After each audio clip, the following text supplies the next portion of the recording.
in a store next door. It was the first time we saw each other. So at that moment it clicked. It clicked immediately. One day she got a letter from Pryor.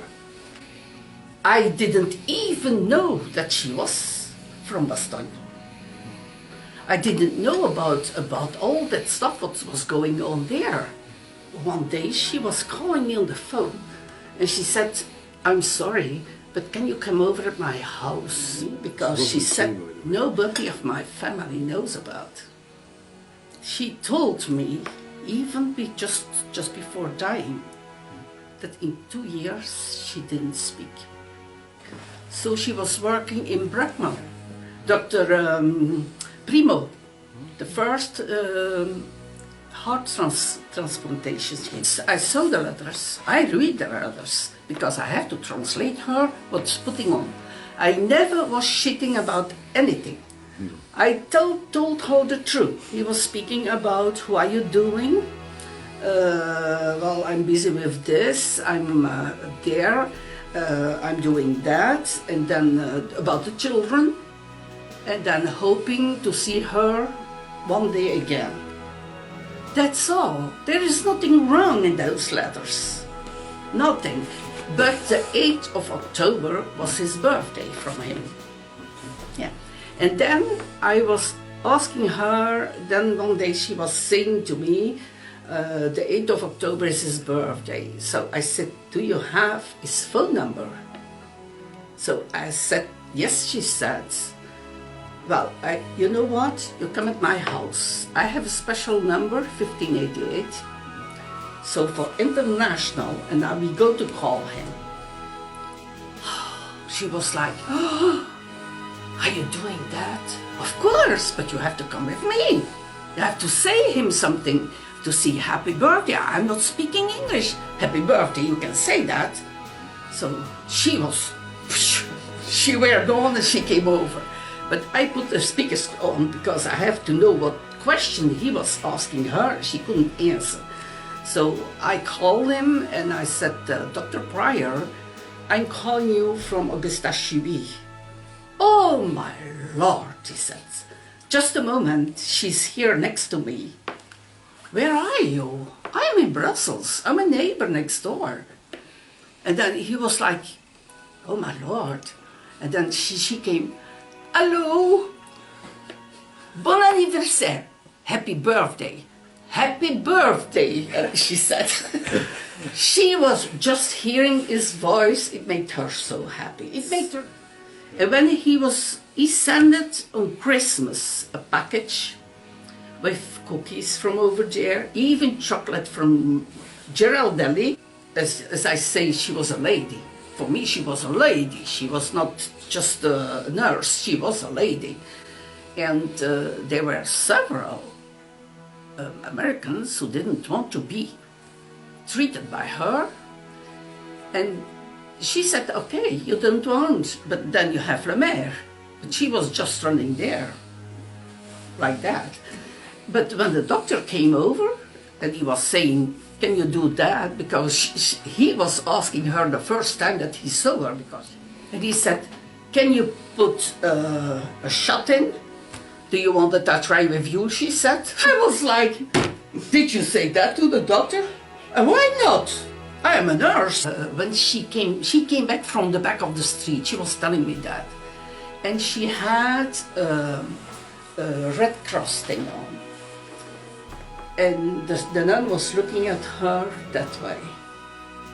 But -20, ice cold, but even asking her, she closed the door when she passed. You have to be Catholic for that. When the mayor died, and Pryor picked her up. He picked her up and he held her. That stayed in her memory. And she was telling me in May that I never will forget. The Mother's Day I went over there. And she said to me, "Listen, my sweetie, I think I will not go far away anymore." I said, "That should not be nice. You told me that you should come over for my 50th anniversary. I know you're speaking about that. Well, I go to tell you the truth. This night, the angels came over to tell me that they go to pick me up. I was like, what? What are you speaking about? And from that day, she never spoke about Bastogne anymore. Yeah. Her husband had diabetes, and she was buying chocolates that she put in the fridge for him. And he was eating a whole bunch of chocolates. So he got into his chair, put the TV on. She was cleaning up, doing the dishwasher on. When she came in, he was dead. And she said, isn't that a good dad that he had? He killed himself because he was diabetes and he may not have chocolate. He was eating the whole bunch. Hallelujah, she said. Most important thing for her was her children. Her children, of course, because she loved her children very much. And each time she got a letter, even at 8 in the evening when I was exhausted from my office, she said, listen, I got a letter from the States. Can you come over? I have to see. Of course, she wanted to read it. And then she went to Leuven. She was doing her studies. And she was telling me when the war came out, she has to come back from Leuven. She was there in a hospital working. And she wanted to come back to Bastogne. But there were no trains anymore. I go to tell you, her granddaughter of Prior, she said to me, if you think there was something between the both of them, it's not true. And she left. But with the granddaughter telling me that, I said, okay, shut up, don't say anything, and that's okay. Well, I guess, and I suppose between the words that she was using and the moments they were spending together, because one day he was extremely tired because it was 48 hours, he was busy and coming up and up, but she stayed all the time with him. And then one day he said, listen, go. And she said, listen, you cannot do that longer. She saw that he was really tired.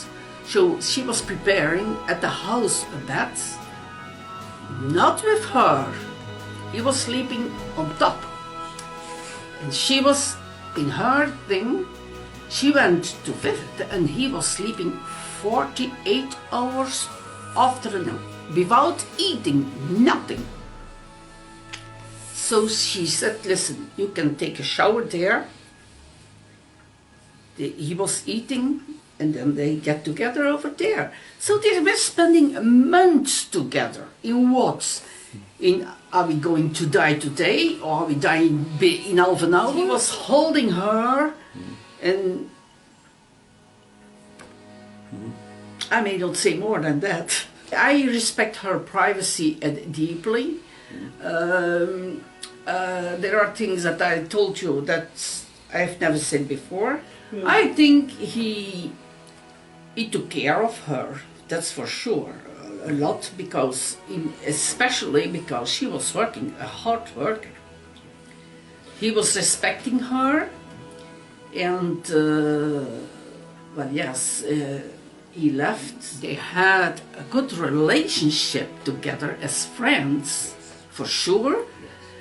Maybe a little bit boom boom in the heart, because at that moment you're in war, and you'll never know what happened tomorrow. She was pretty, she was a beautiful, nice, beautiful lady. As I say, she was a lady. For me, she was a lady. She was not just a nurse, she was a lady.